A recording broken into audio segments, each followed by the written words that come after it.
Welcome to the Learning Pines YouTube. We hope this video helps. In this video, I will show how to make tom yum soup without paste. First, let's gather our fresh ingredients. You will need about 2 stalks of lemongrass, a 2-inch piece of galangal, and 4 kaffir lime leaves. Also, prepare 8 ounces of shrimp or chicken and 4 ounces of straw mushrooms. Finally, have on hand fish sauce, fresh lime juice, and chili paste for that authentic flavor. Now, let's build our flavorful broth. Begin by bruising your lemongrass stalks and thinly slicing your galangal. This helps release their wonderful aromas. Next, bring 4 cups of water or chicken broth to a gentle boil in a medium pot. Add the prepared lemongrass, galangal, and kaffir lime leaves, along with your mushrooms.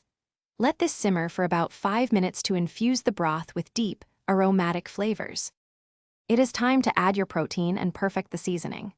Gently add your 8 ounces of shrimp or chicken to the simmering broth, cooking until it is just opaque, which usually takes only 2 to 3 minutes. Then, stir in 2 tablespoons of fish sauce and 3 tablespoons of fresh lime juice. For that signature tom yum heat, add 1 to 2 teaspoons of chili paste, adjusting to your preference. Finally, for the finishing touches and serving. Remove the pot from the heat.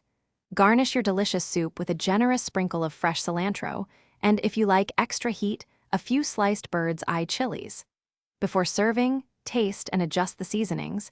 You might want a little more lime juice for tang or fish sauce for saltiness.